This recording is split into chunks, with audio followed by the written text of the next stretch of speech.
Test.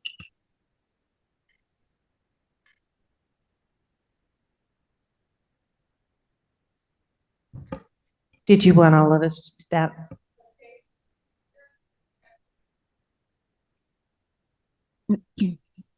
And I'll test as well. I don't know if I think I've had issues with this one. This one better?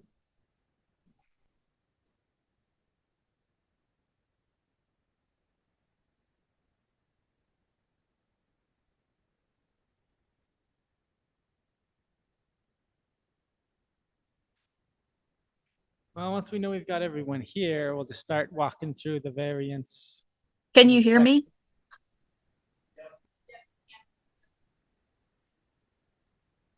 Testing. Can y'all hear me? Yes. We can hear you. Okay. I can hear y'all, but it's not very loud. I've got my volume up as far as it'll go, but I can't hear you really great. Do our mics make a difference? Like, is it different for now versus when I turn the mic on for you? Oh, yeah. That makes a huge difference. Guess I'll leave that on then.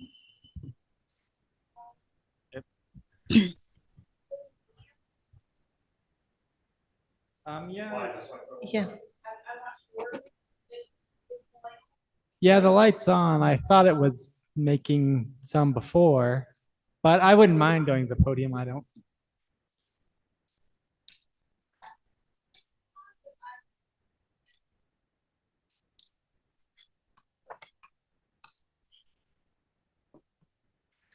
This one? Yeah, oh yeah, that one's Someone's drawing definitely pictures. better. They're having fun.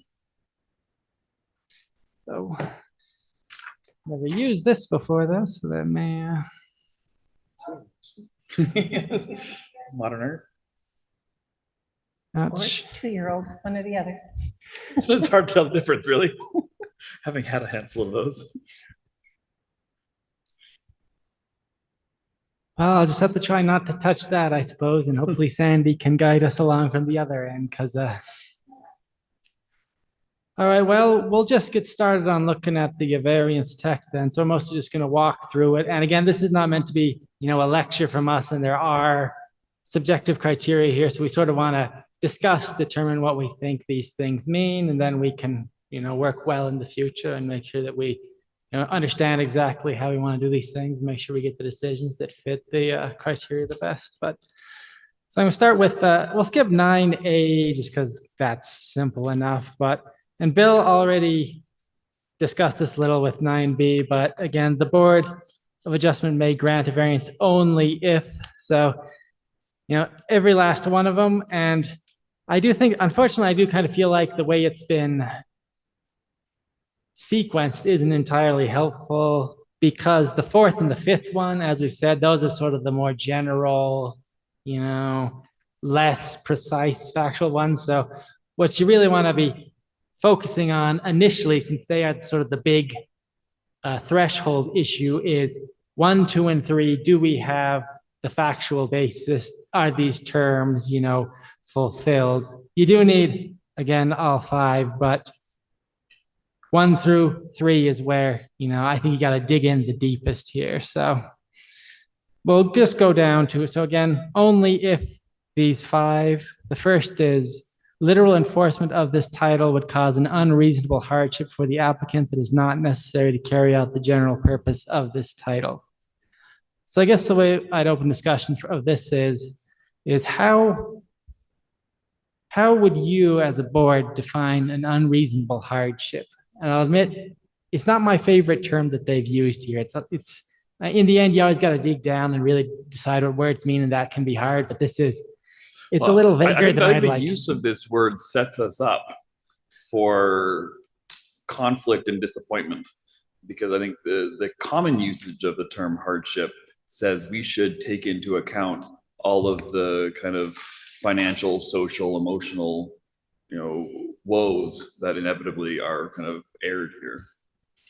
And yes, as we'll see, and as you already know, of course, when we look ahead, economic just eliminated, but unreasonable. Anybody want to say what they think and I don't mean an example necessarily, but just what they're going to rephrase the term unreasonable hardship, what they think that means to them.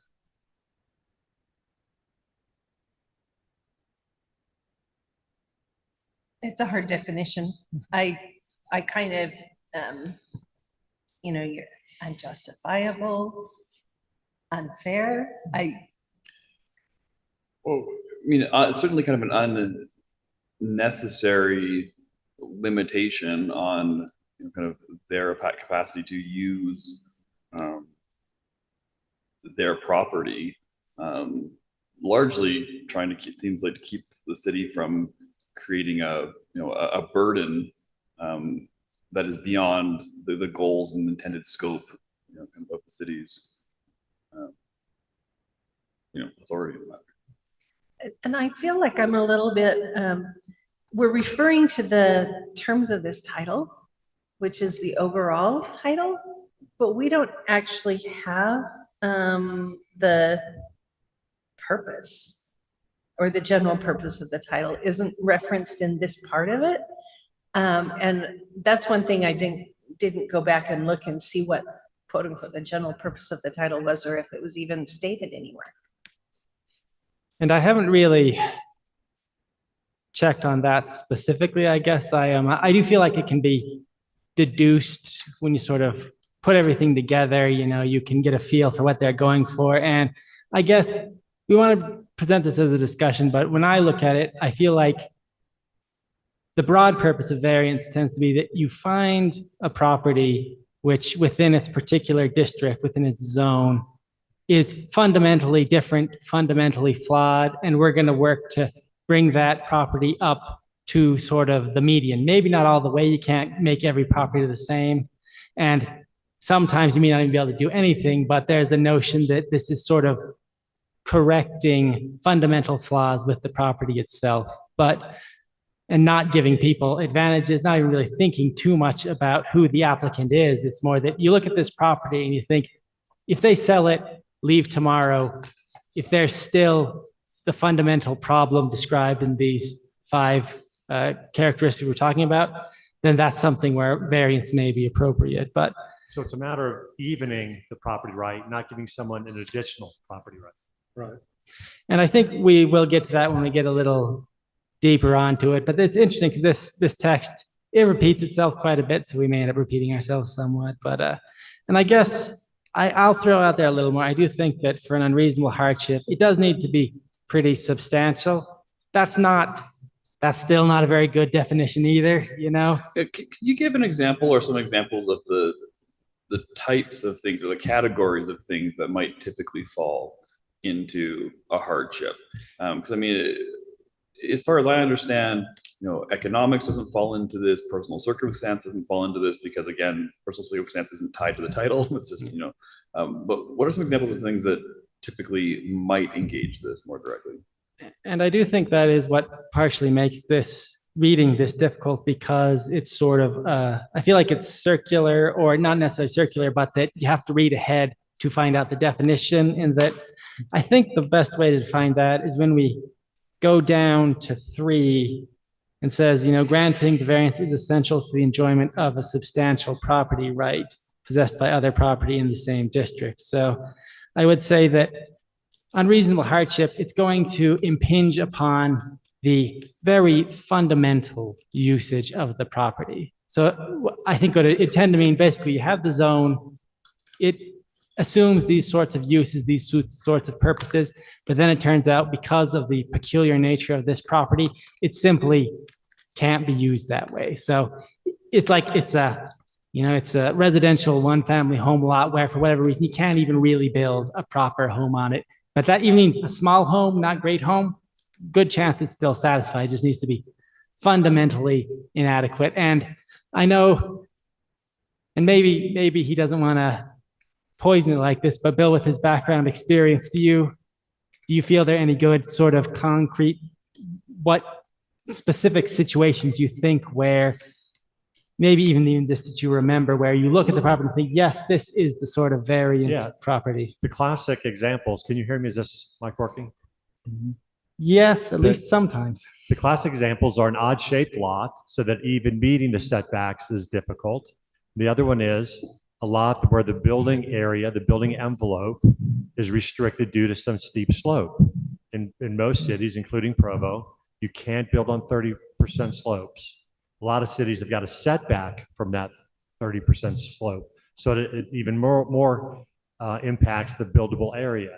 But those are the most classic examples.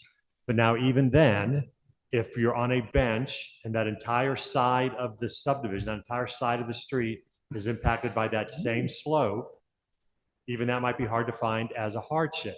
If this one lot is influenced by that slope, impacted by that slope more than the others, staff would say, yeah, that's a hardship. Okay. So I'm just trying to think of kind of, recent or even just, cases that I've sat on. So, I mean, there's certainly been some with the odd shaped lot thing where, if they want to, build or even just allow a structure to continue to exist in their property, yeah, it's 15 feet, clearance at the front and it's only 9 at the back. And so we might say, fine. I'm thinking also about the case where they had the overhead power lines that, and how they could build their fence, which I think also kind of is a unique characteristic that only applied to their property in the area. Okay, so that's okay. Yeah, I'm clear. I think I'm clear on the hardship idea. May I ask a question? Of course. So you were saying earlier that the hardship goes with the property and not the applicant. We had to apply for a variance when we purchased the house that we're currently in. We bought a 1902 home that was 2-bedroom, 1-bath. The people that owned it before us was just a young couple, no children. So it was perfect. It was okay for them. But we had 4 children at the time, no grandchildren. And so 2-bedroom, 1-bath wasn't great for us, but it had a large lot and we could put an addition on it. But we needed to apply for a variance so we could add a little more feet onto the back of the addition. So you could look at it and say that the variance was for us, not the house, because of the size of our family. We were granted the variance. It didn't affect the neighbors on either side or people that live behind us. And so how, it's hard for me to look at a situation like that, even sitting on the board and I'm not invested in the situation. It'd be hard for me to say no in that kind of situation if it's not affecting anybody else. And, do you see what I mean? Maria, did your variance, was that over the rear setback? You needed to treat it to the rear setback? Yeah. And I had to appear in front of somebody. I didn't have to pay $660, but I had to pay something and I had to come in front of the board. Do you remember how much you went into the setback, Maria? 2 feet. We could add the house was 38 feet deep or long, and we could add on 38 feet without a variance, and we wanted to actually add 40. So we had to get a variance for the extra 2 feet. See, to me, that's something that the staff takes into consideration. If it's a minor infraction of the setback and there's still a fairly substantial setback there, serving the purpose that setbacks are supposed to, staff takes that into consideration. Because I think that's not very egregious. So, yeah, right, so, if it's a 10-foot side setback and they only want to go to a foot into it, to me, that's not. So does that kind of follow under this, enforcing it to that extent is necessary to accomplish, right? What we're talking about here, the general purpose of the title. Right. Yeah. And to me, title means Title 14. We have the chapters in our zoning ordinance are titles. Mm-hmm. What's below that are sections. Title 14 is all of the whole land use regulations for the city. So to me, when we say title, that's what I thought we were referring to as Title 14.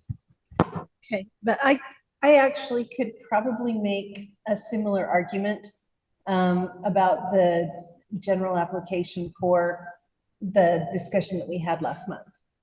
I think that there is, you know, that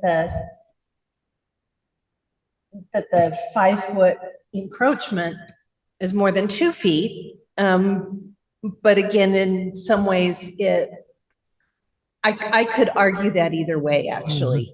And so that's kind of the thing. I actually had a similar experience with Maria. We bought a house, my mom and I bought a house together that was old.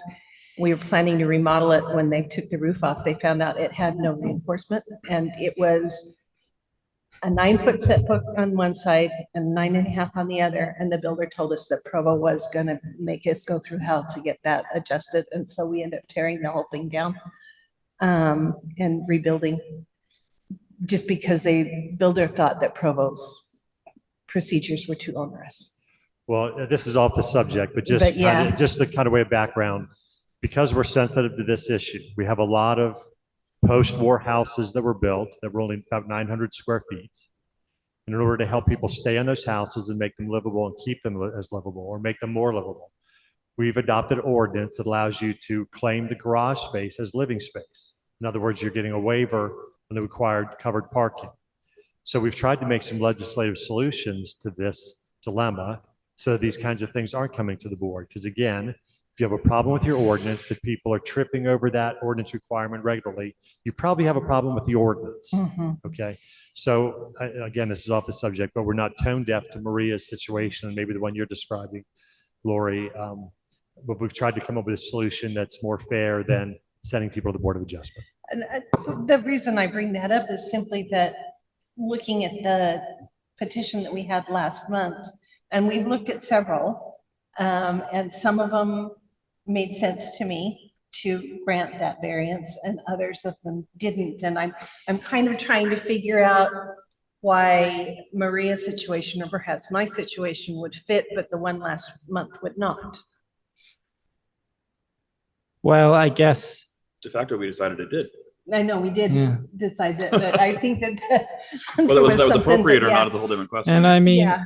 I do think in that situation, the notion of reasonable or unreasonable hardship does come in, which is to say, this hardship complained about last month was about sort of visiting space. And again, I don't know how we can precisely give you a, scientific definition of unreasonable hardship, but difficulty having everyone you want to visit over versus literally being able to have your immediate family fit in the house. I think that's a pretty, there's a substantial gap between those two issues.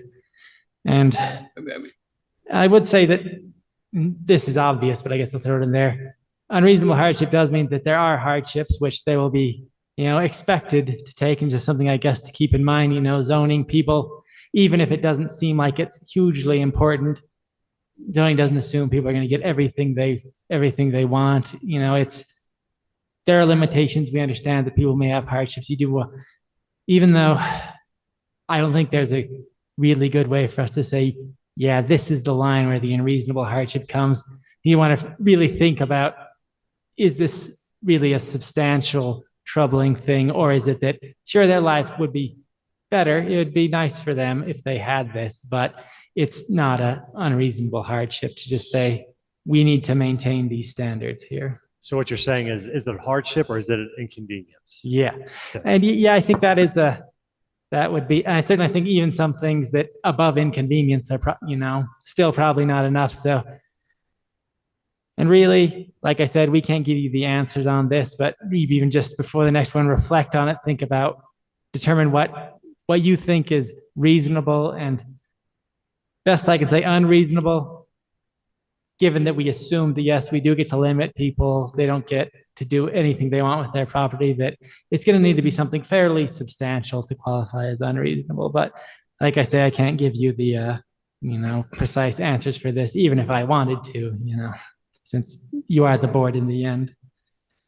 I do think this is probably going to be, I wanted us to sort of try and subdivide it, but it's probably going to be more free form than I intended, just because so many of these things, they refer back and forth to one another. So, but even so, let's move on to number 2, which I think of these first three, it's maybe the most straightforward one in that, and I guess I'll read it, even though I'm sure y'all can all see. There are special circumstances attached to the property that do not generally apply to other properties in the same district. So, and obviously, of course, if you look at any property precisely enough, every property is unique, but I think you're going to want to look at a property and be able to, relatively quickly say, yes, this is how it differs. But that's another one. I guess I'll throw it back to you. When you were working on these things, what were you thinking of when you think of a special circumstance attaching to a property?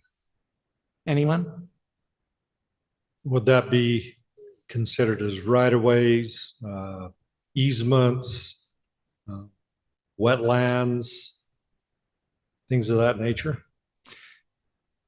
And I guess what I would say, or if Bill wants to, I think really it can be any number of things, but I think I would say it needs to be sort of fundamental to the property and the notion that it's not shared, with other nearby properties. That's another thing where, again, where's exactly the line? If one other property is a little bit affected, I don't know.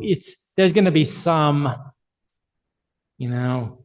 I think the one that we looked at a Decision couple of months making. ago that had the side yard, so it didn't have much of a backyard, it had a huge side yard, and it had the power lines going across it. And the other property in the neighborhood that had the power lines was a church parking lot. That was clearly something that was for a residence that was unique to that particular lot in that. It was the only one that had that side yard, that power line situation. And I think, again, I probably wasn't there for that one, but certainly just finding the things that really separate this particular property from other ones. And they don't, I guess I'm not going to say that it needs to be utterly unique, but it's going to need to be something I think that's just pretty clear that you can say, yes, this property is unusual. This property doesn't really fit, because this is, again, going back to the general, I think, purpose of the variance, which is that we find these lots that for whatever reason, they don't really fulfill their purpose. So you want to be able to look at it and say, that's why it can't fulfill its purpose. And this, at the same time, this is also sort of it's compared to the other similarly situated ones. So that's why you do want to, not if it is, a bunch of houses in the neighborhood, even if maybe not, every house in that particular kind of zone has that issue. But if it's fairly common to the neighborhood, then it's harder to say that that's, special circumstances for that property, because it does apply to other ones in the nearby district there. So how does that, how would you look at that in terms of, say, properties that were built right after the war? That then other areas around that were developed after zoning regulations were in place, and that particular property is not zoned necessarily differently, but it was built differently because it was built in a different time period. How does that impact the analysis? So if it's the lot or the home or something else like that is non-conforming because of when it was built and subsequent zoning regulations, and there's a whole nother section of the code that applies to non-conforming uses, structures, Yeah, those but kinds if of they things. want to upgrade it, but they don't necessarily, their upgrade isn't going to make it conforming. That's my question. So there's this non-conforming house that was built at a time before things happened. So it gets grandfathered the way it is. Somebody wants to improve it. The improvement is not going to be completely conforming, but will be an improvement and perhaps something neighbors like. So again, under the non-conforming use rules, if you're bringing it closer to compliance, but it's not completely in compliance, we kind of look on that favorably because you're moving in the right direction. So we give leniency to that. Okay. I mean, the bottom line is we want people to stay in their homes. We want people to reinvest in their homes, which I was glad to see that last person wanting to do both of those things. So we see definite community values in those things. So we try to work out solutions and we try to work out solutions to give them what they want, to help them along their way. But there's just sometimes where it's far enough along that we have to end up sending them to you or amend the code because it's beyond what we can do administratively.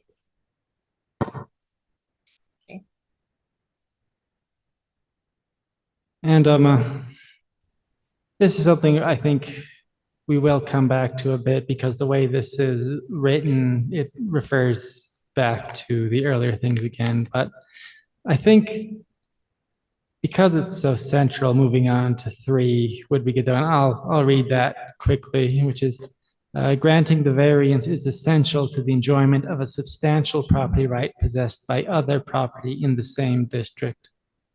And the first thing I really want to note is just how strong that language is as far as the requirements. It says essential to the enjoyment of a substantial property right. So, and substantial property right, we'll get into that a little in a minute, I think, but essential means, I mean, that's one of the few ones I think that it's relatively relatively easy for us to understand that if they don't get this variance, they are not going to be able to enjoy this substantial property, right? If they can still enjoy it not as well as we'd like, then that's still, it's still not essential. Better use of the land is not an essential need, And I have my own definition I've worked through, but again, we sort of want this to be conversational. So does anyone here have their thoughts on what they've been thinking a substantial property right I think this is one that, sorry, that Wes and I sometimes would, I think, have, very, differing opinions on. My thought, and I would love to be corrected if I'm wrong, but that, wanting and even having a family situation where there is a need to expand a property, to expand a building, and I want to, physically I could do it, doesn't raise the level of, well, I have the right to do it if it, isn't in the rules. Like, I have no right to expand my property beyond, or build on my property beyond this buildable envelope. And I do think this sort of question as to, where that line is and is what has sort of brought us to having this discussion here today, because I think there's some concerns that people may be pushing beyond what was assumed there. But I guess, I think you're sort of pointing to it. Can you say what you think sort of a substantial property right means, you think?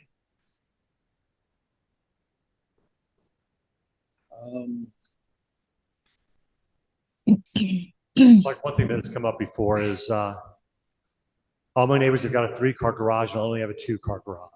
Staff would say that's not a substantial property right. Right. All my neighbors have got a garage, I have a carport. That's not what staff would consider a substantial property right. A substantial property right on a single family lot is a single family home. Right. Right. And I guess.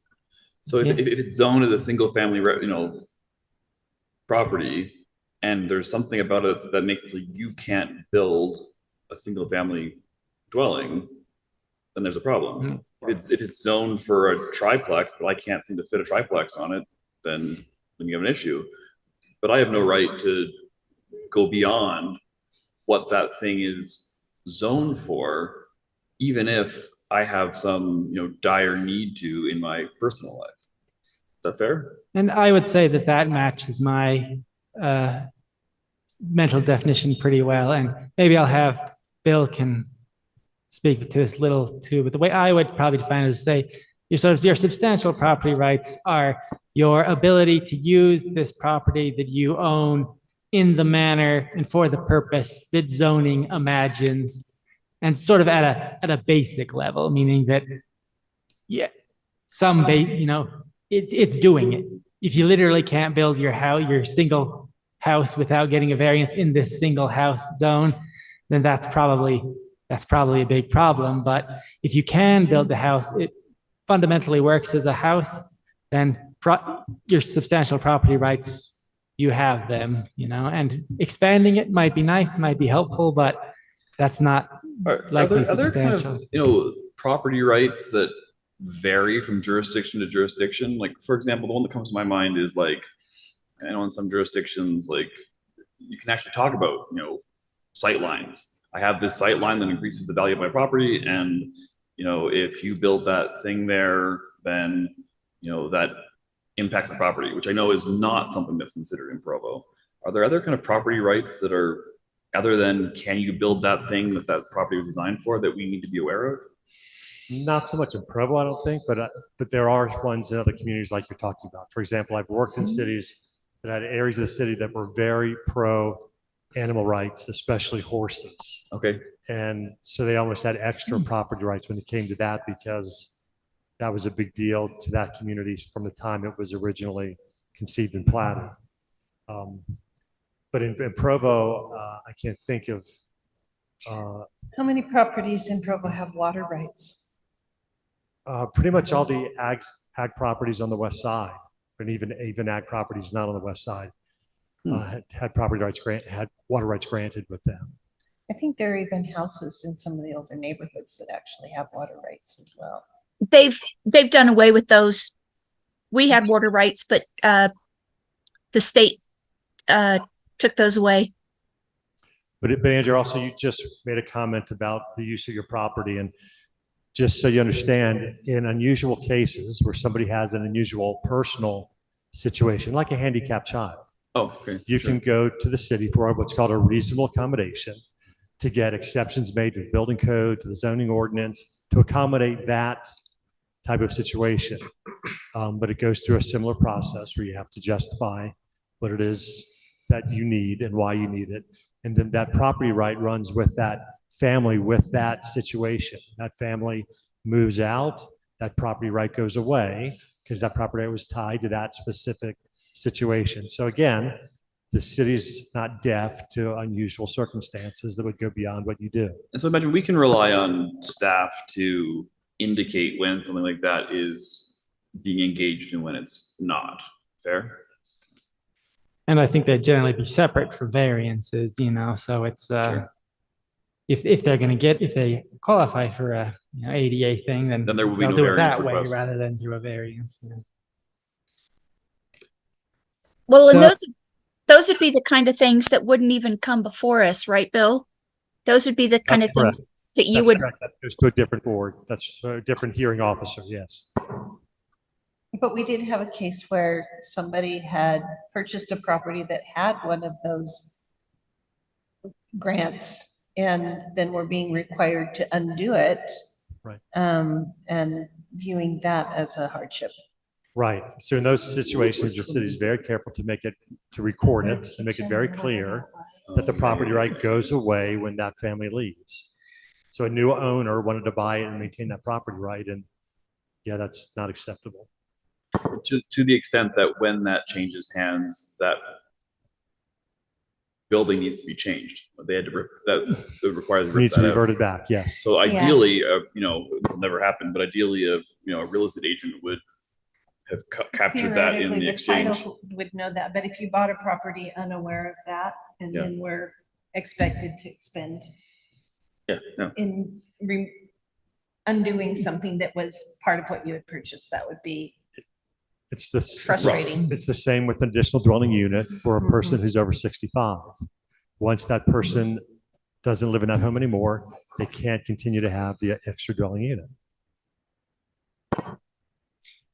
And I would say that, each of these first three are fairly demanding in a lot of ways, but I do think that number 3 is probably the biggest hurdle for most people, because it's just I don't see any way to read the language other than as being very, very demanding, essential to a substantial property right. And then that continues on talking about other properties in the same district. I think this points back to the idea we've discussed before, which is that you're, mitigating a major fundamental issue with this particular property, not, improving it, even in sort of a fairly modest way, which may not seem like the neighbors care that much, but in the end, I think neighbors caring that can come in under, public interest and justice, but that's,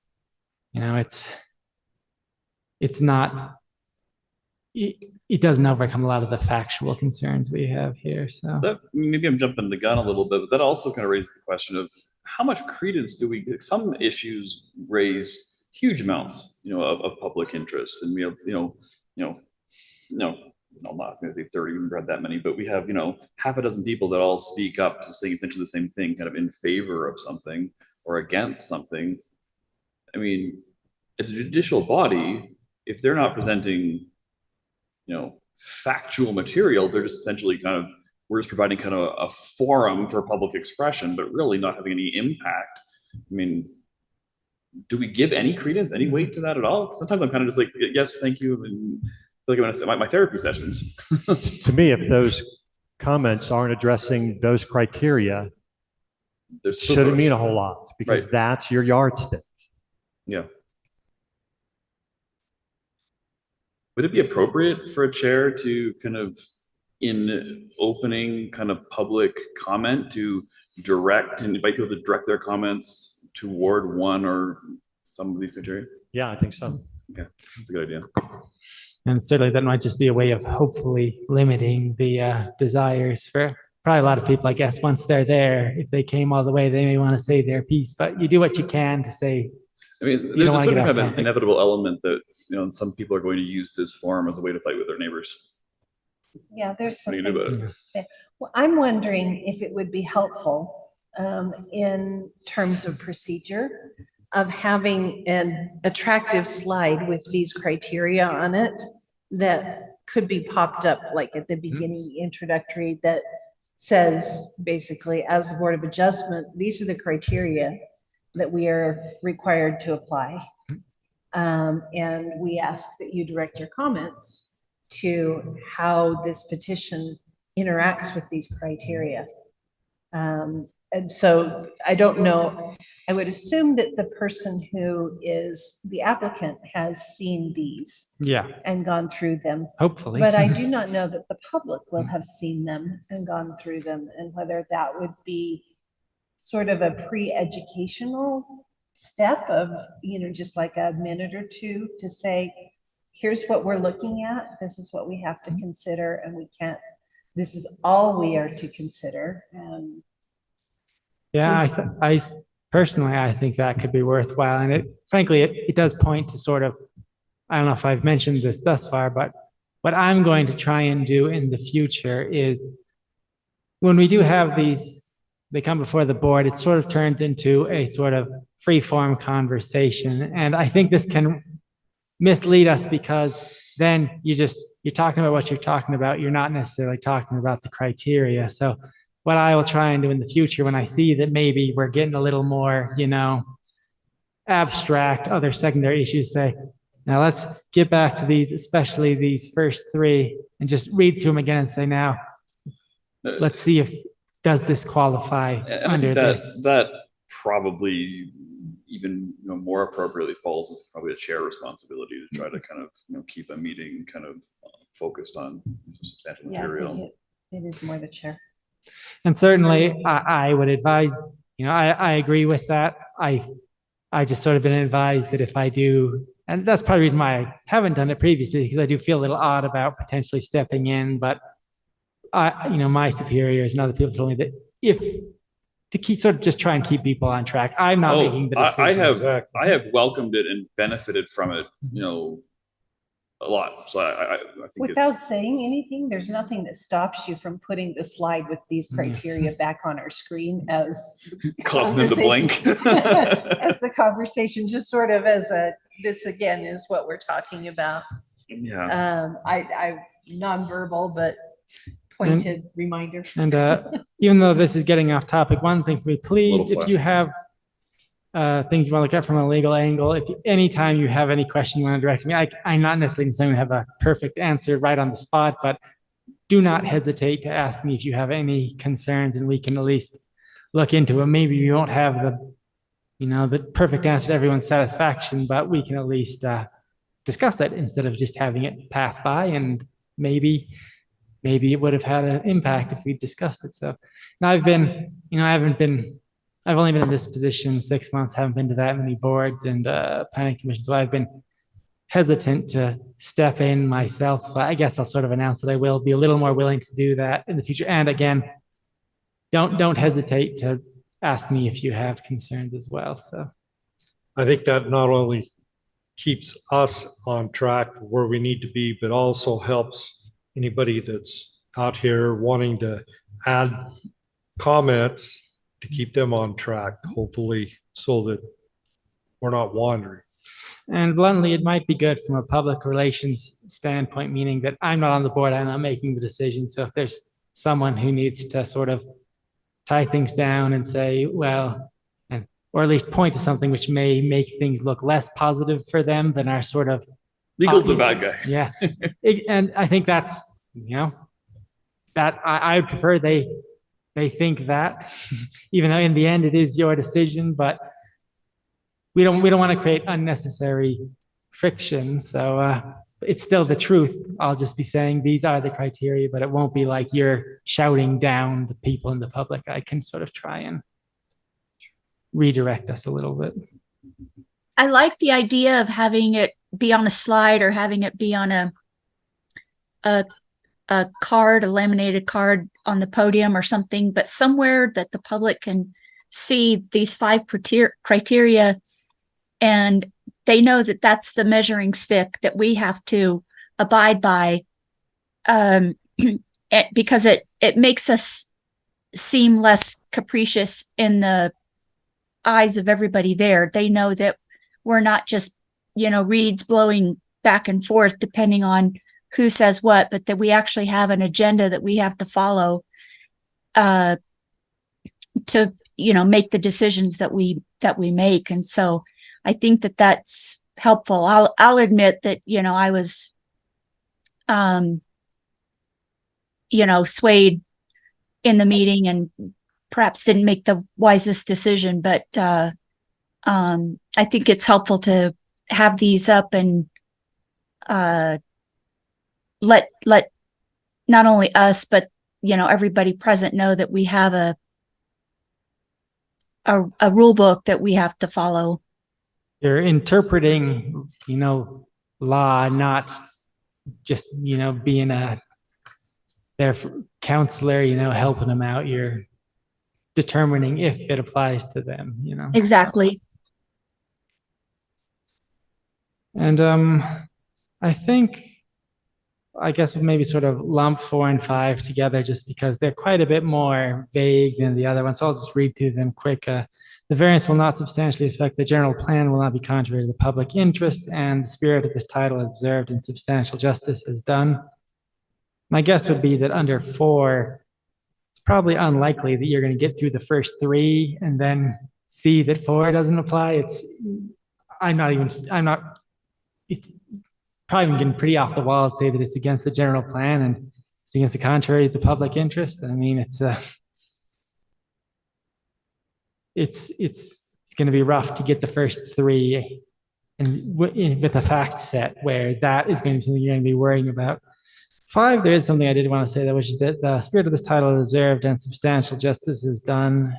And I do think there is, I should say the spirit of the title, people are to be able to develop their land and use it usefully. But I would say that substantial justice, sometimes that can be interpreted to say, well, it's their land, it doesn't hurt anyone, it's just for them to be able to use it this way. But there's another way of looking at that, which is to say these regulations exist, they're supposed to be, applied evenly. Giving people special treatment is unjust, even if no one is really being directly harmed, but it's still, it's egalitarian society. Everyone needs to have the same principles and same laws applied to them. So helping people out can be unjust, even if it does seem, nice, friendly. It can feel bad to do the right thing when you're trying to apply a public good that causes a private ill.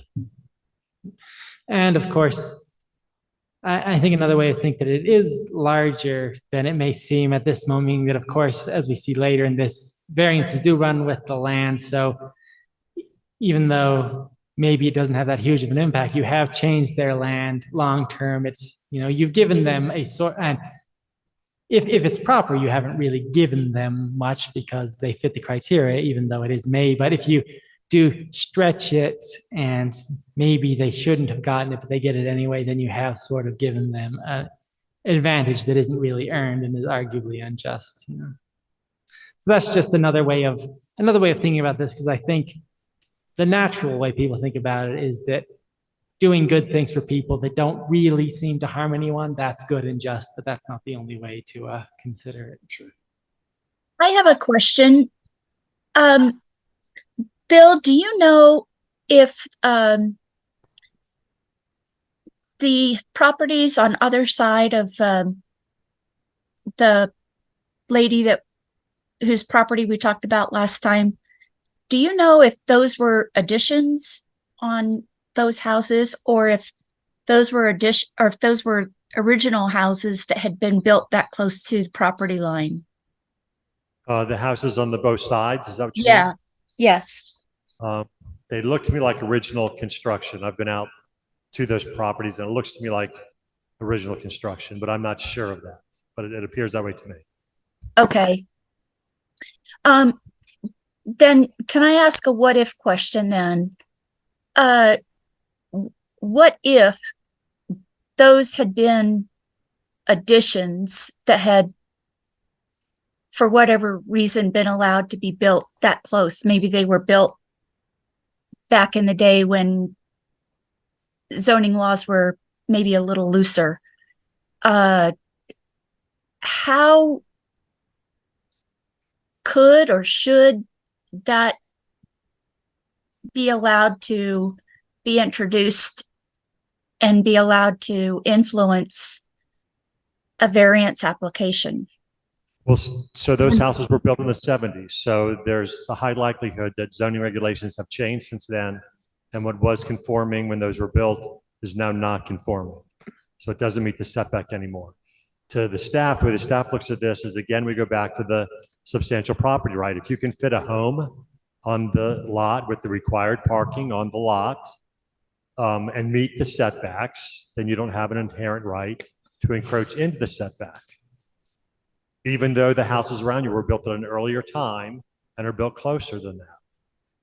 You don't have a right to a non-conforming setback because your neighbors built homes at a time when theirs were conforming. All right.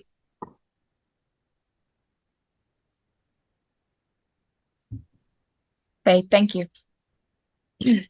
Stop that. And I guess we'll just keep going forward, though. Some of this will be, the way this is written, it sort of refers back a bit, but going down to C says, so we may not need to spend as much time just because we've already been over this to a degree, but C1, in determining whether or not enforcement of the zoning ordinance would cause unreasonable hardship, Board of Judgment may not find unreasonable hardship unless the alleged hardship is located on or associated with the property for which the variance is sought and comes from circumstances peculiar to the property, not from conditions that are general to the neighborhood. Really, that mostly seems like it's sort of, to a large degree, it's tying 1 and 2 together in the, the 9B 1 and 2. So just clarifying that you have to really the hardship needs to be arising from something peculiar, specific, truly a part of the property, which I think that is where the sort of desires to change the house, make it larger frequently, then therefore won't qualify because it's still a single family house. And if it's still functioning as a single family house, it may be a sort of hardship that they want more people living there, but it's not fundamental to the property that you get to have this many, this much space per person in this potential building or home here. And again, the peculiar to the property, not from conditions that are general to the neighborhood. I think that mostly just repeats B2 again, but I guess it just shows how important it is. You really want to look at the information you're given on this particular property. And, I assume most of the time, or a huge amount of time, there's going to be a overhead map. And, sometimes you can just look at the property and see, yeah, this is completely weirdly shaped. How's that going to work? It's very unusual, but you definitely want to find that and then connect that and say that, yes, it's weirdly shaped and this causes the hardship. So maybe that's all a bit repetitive because I feel like that was something that was more or less covered originally, but anyone have any comments on that just little subsection there?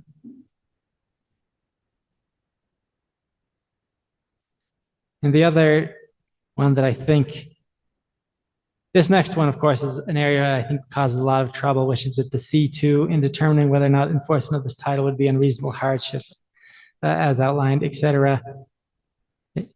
Board of Adjustment may not find unreasonable hardship if the hardship is self-imposed or economic. We've been over this some, but economic, that seems about as broad as it sounds. If it could be paid for, or then that's an economic hardship. If you could solve that economically, then it's up to and including moving somewhere else.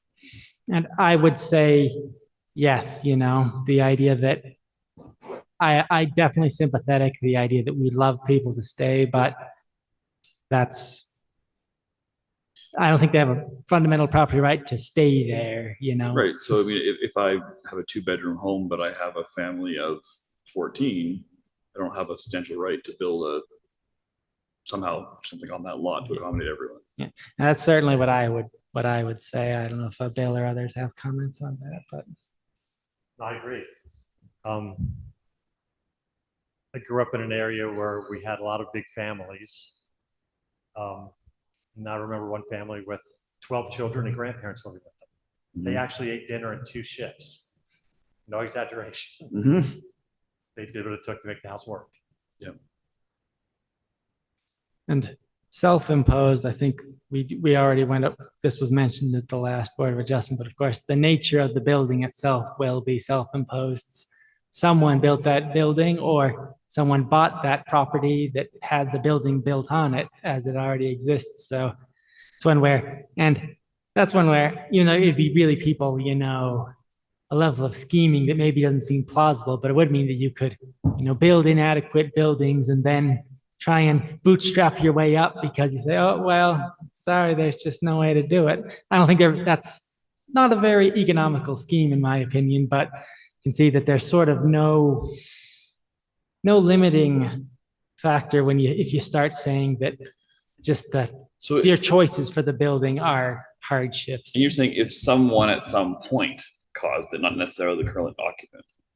Sorry, what was that? So if some previous owner caused the problem for the current occupant, it still applies. That would be my interpretation. Is that what you say, Bill? Yeah. So I mean, like, for example, in that last one, if that steep grade had been created by the way that house was built, that was self-imposed. And I guess even in a less scheming way, I suppose you can see that, meaning that some person could try and take advantage and say, oh, they have this not very good property, the building, just nobody likes it. But if you build it and then you say, oh, I need the variance to be able to make a worthwhile one, again, I don't know if they're even really thinking this sort of, we got to watch out for these tricks people might pull, but you can see how if you allow the building to matter, it would create flexibility that I don't think is really intended and doesn't really match a lot of these other very harsh criteria we have below. So I think that's part of the reason why they clarify self-imposed. And from that's the major sort of self-imposed issue that I would be aware of. So that would apply to, if I understand you correctly, that would apply to people who buy homes at the edge of ravines or up in the foothills or on riverbanks, and then maybe apply for a variance because maybe their backyard isn't as large as a neighbor's backyard because of a ravine, or the river cuts too close to their property, or whatever, they can't claim a hardship because they bought that house knowing that they were that close to the river, or that close to a ravine. Is that correct? I would say, and if Bill disagrees, he can correct. I think there's more flexibility there because I guess it'll depend on the property. If it is still somehow unique, if like it just because there's a bend in the river or a weird shape to the ravine, that maybe they have an unusually small thing like that. But I don't know if I would say that the fact that a river exists is self-imposed. That's if you want to have the property there, the river is going to be there. You can't prevent it. But if Bill has countering thoughts or further explanation, I am. And we had that case on the Provo River where people wanted to kind of build back, but the river kind of elbowed kind of came closer to their property versus their neighbors, and we let them do it. But yeah, I don't think that'd be self-imposed because again, that's a fundamental, geographical feature. So in a sense, any property that's going to be made there, that river is going to potentially be an issue. You can't destroy the river. So again, I'm not going to say that therefore you're going to be handing out variances, like hotcakes for people with near those sorts of things. But that is the kind of, I think that is precisely the sort of, geographical feature that can lead to the situations where variances are appropriate. Cool. Okay. And so just, geez, I've forgotten exactly where we are. You can look briefly at the D1 and 2. And again, this is pretty repetitive here. Special circumstances that are attached to the property may find the special circumstances exist only if the special circumstance relate to the hardship complained of and deprive the property of privileges granted to other properties in the same district. And I do think that does sort of tie back to like that potential river or canyon. So it may be that because the river affects everyone the same way, maybe that's not particular to their property, but since rivers and canyons, they don't, they were not deliberately built. It may be that there was just that lot is peculiarly affected by it. So, and that's the sort of situation where therefore a lot located near there may have its, privileges. They're lesser than other ones are because of that, even though all of them are there. So it can be a hard balancing thing in that I guess you really just do need to, I've said this a dozen times already, dive into that property and say, how is this property different? And how is this property different in the way that is sort of fundamental, the meets and bounds, the elevation, the slope, things like that. The very specific nature of the land itself is what's typically going to be leading to variances, I'd say. Okay. And that number 2, it does reiterate the things I've been saying before, deprive the property of privileges granted to other properties in the same district. So again, that's sort of the, the big idea behind variance is bringing people up to the median, not moving them above the median.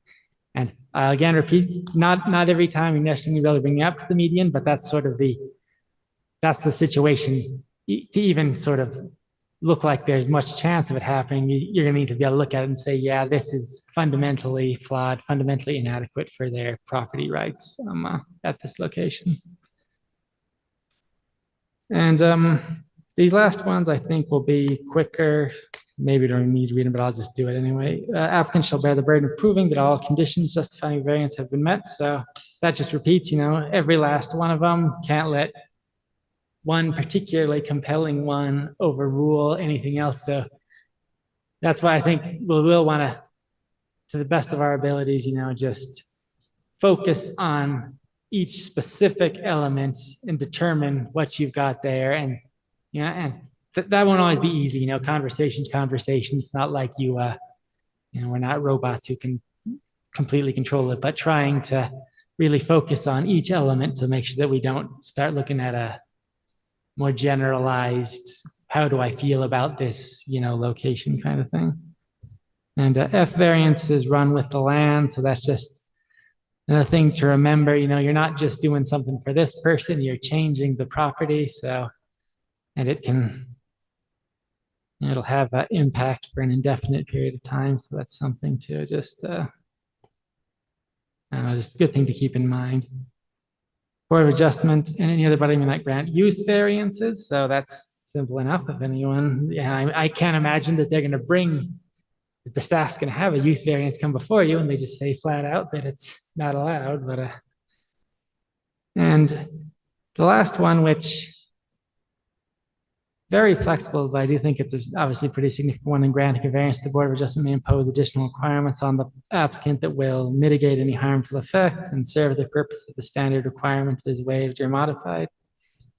And that, I think that's so fact specific that well, that's like when we required them last week or last month to put in a parking spot. Yeah. Yeah, it's so that definitely, it's readily contemplated. So I certainly, anytime you think it's proper, worthwhile, and helpful, it's even at the very beginning of this, it does say may grant this. So even if you felt that technically they qualified, you're not required to do it. So this is not to say that you're like want to be extracting things from them, but certainly you have every right, and I think it's completely reasonable under the law to ask what you feel is necessary to mitigate these circumstances. Again, this is, of course, that's after you've determined everything else, so, and something worth reminding that even if you do feel that, we do have good ways to mitigate this, if it still doesn't qualify under the basic terms, then that's not going to overcome the basic requirements, but it's, that's the sort of thing I would imagine staff's probably going to often have recommendations for how they think this can be done because they'd have the expertise there. But it is it's sort of stuffed at the end here, but I feel like it's a pretty important thing to say that we can try and make things better and even things out when necessary and possible. So, and that's sort of the, that's the core variance things. I don't really have a specific plan for what to do after that. Does anyone have any comments or things they want to discuss here? The only thing that, and maybe this isn't bear speaking about today, but there certainly are things that come before the board that don't engage these at all. Like when we heard about the steel works, or whatever it is, that property in between the railroad tracks or whatever, is there any kind of direction or understanding that we ought to have around those, or is that kind of more case by case? So those are appeals of administrative decisions, and there aren't any criteria really with those. It's just a matter of this, staff presenting what our findings are, why we made the decision we did, and hearing the applicant's version of it and making a decision. But those are much more nebulous because there aren't set criteria like this. With administrative decisions, the typical attitude of the staff is we don't go into that with any kind of bias. We research the property, we see what can be done, and then we just go from there. Usually, if we take a position that's contrary to the property owner, it's simply because we can't find in our files anything to justify their point of view or position. And we rely on building permit files, business license permits, those types of things. We're happy to give them what they want. We have to be able to just justify it. Right. Yeah. Cool. Okay, well, that's all I had. So thanks for your time for this, and hopefully it proves helpful in the future. Again, I think the biggest thing is just making sure you've got the texts near us and are drawn back to it, looking at it. There's definitely some, things that there's no scientific definition for what that is. But I think where you really run the field is where you just stop stop even thinking about that and just start thinking about it in a abstract, what would I do in an ideal world in this situation? So that's all I have. Thank you. Thank you. So we can move on with the other agenda items. Yeah, I don't have the agenda in front of me, but I know we need to approve some amendments and vote on a chair. It's that time of year. Yes, I think the second item is the adoption of the rules, and the third item is the chair, election of the chair and vice chair. Sure. Would it be appropriate then just to create a motion and, or do we have other kind of? I guess that's what I was asking, how formal we should get. So I guess I will open officially the July 2023 Board of Adjustment meeting for the City of Provo. My name is Andrew Rennick. I'm chairing the meeting. If each other member present would state their name and whether they have any conflicts of interest. I'm Laurie Urquiaga, no conflicts of interest. Tom Halliday, no conflict of interest. Maria. Maria Winden, no conflict. I also have no conflict. I'm Eric Chase. I have no conflicts. Oh, right. I hadn't heard your voice before. Perfect. So our first item is to amend the Board of Adjustment bylaws. I imagine a motion to accept them as presented is sufficient. So That's not this. no. So I will make a motion that the board approve the proposed amendments as circulated prior to this meeting. Was it circulated with corrections? You got the corrected version. We didn't show you Oh, red did line corrections that were Okay. made, but what you received was the updated version. There was very little, if anything, of substance. Mostly it was just simply updating sections of state law that were out of date, the address of City Hall, the meeting nights. I can't think of anything of substance. The most substantive thing was simply changing the meeting night from the third Thursday to the third Monday. Okay. Yeah. And then I had sent you some changed language and We did. I adopt didn't know those if we had changes. seen the one that had all of that changed. So as presented, was it including everything? It was including your suggestions and anything Andrew had sent in. Okay. Yes. So so that's stand then as okay. So do we have a second? I Give will us- second. Okay. Well, why don't we start with our board members voting virtually? Maybe Maria, you want to start us off? Did someone make a motion? Or we're voting? Yes. Okay, I. Eric Chase, aye. Laurie Urquiaga, aye. Tom Halliday, aye. Andrew Rennick, aye. So with that, the proposed amendments to the Board of Adjustment bylaws are unanimously accepted. Our third item of business for the evening is to vote on a chair. This is something that's done annually every July. I, of course, have filled that role for the last year. Do we have any nominations? I think you've done a wonderful job. Thank you. Would you be willing to continue in that role? I'm happy to if that serves the board. Well, the rules actually state. Oh, do you have to that be a new the one? Chair can't succeed himself or herself, Oh, Oh, okay. perfect.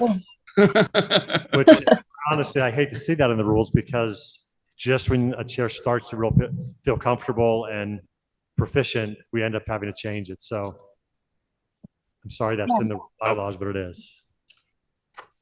Okay, well then we have more of a conversation to have. You can't just scapegoat me, guys.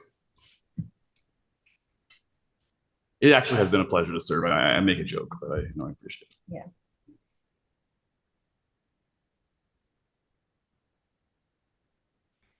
Lori, I know you have experience. Well, so I've been on the board for 3 months. I don't feel like I'm quite, I guess There, chairing yeah. meetings, I was Chairing saying, that's what I was meetings, pointing yes. to. I have done some of that. There are personal reasons why it might not be the best choice to pick me at Fair. this point in time. Okay. Yeah, I guess we also have to elect a, I don't know that we had a, we did have a vice chair last time. We also have to pick one of those as well.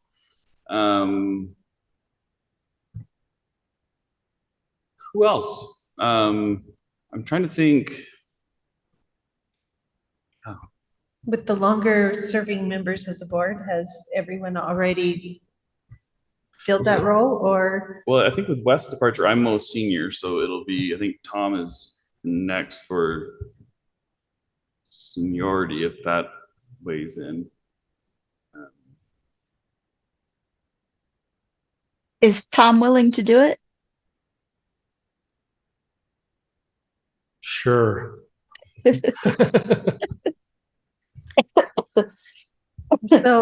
So I will nominate Tom as chair, and I'm going to pick on you, Maria, and nominate you as vice chair.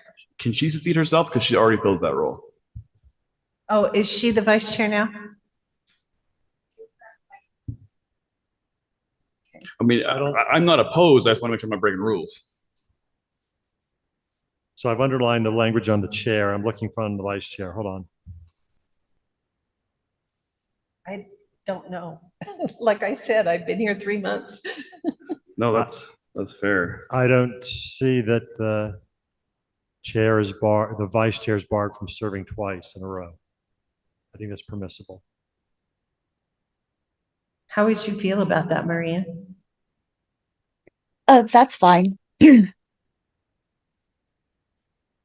Well, I do go out of town, out of state to visit my parents, occasionally. I mean, it's not like every month or anything, but I always let y'all know in advance when I do that.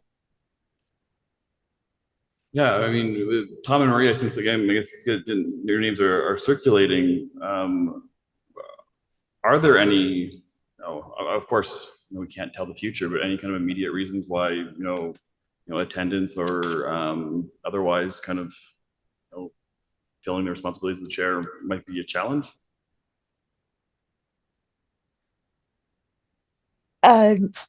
Not for me. I just told y'all, that I go back to Florida every so often to visit my parents. The reason I'm not there tonight is I think my grandkids have shared their strep with me. But I mean, I don't know that we need to assume, higher standards for the chair than we do the rest of the board, and unless those are kind of implied, that's really not written, for attendance. But no, I'm fine. I'll let y'all know when I can't be there if I go out of state. The only thing that hinders me is once in a while BYU kind of takes over and expects me there. So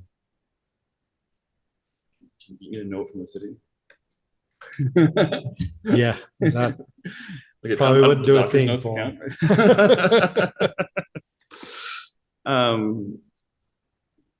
Well, just speaking purely for myself, if both of those individuals who have been named are comfortable, I'm comfortable, putting my vote behind that. Eric, how do you feel about things? I've also only been a board member for a few months, so I'm happy to have the more experienced members be in leadership. Okay. Well, then, I don't know if we've formally nominated, but I will go ahead and formally nominate Tom as the Board of Adjustment Chair. Do I have a second? I have a second. Okay, well, why don't we vote in the same order just for simplicity's sake? So Maria, I think you're starting us off. Oh, okay. Maria Winden, aye. Eric Chase, aye. Laurie Urquiaga, aye. Tom Halliday, aye. Andrew Rennick, aye. Well, congratulations, Tom. I assume that takes effect kind of starting at the beginning of our next meeting. Now I guess I'll kind of continue here that I'll make a motion that Maria be appointed the vice chair of the Board of Adjustment. I'll second that. Okay. Maria Wyndon, aye. Eric Chase, aye. Laurie Urquiaga, aye. Tom Halliday, aye. Andrew Rennick, aye. Okay, well, with that, we have Tom and Maria stepping into these roles. I think that's, ends our business for the evening. So I will motion to adjourn. I will second. All in favor? Aye. Aye. Aye. Aye. Okay, Aye. I will declare the meeting adjourned. Have somebody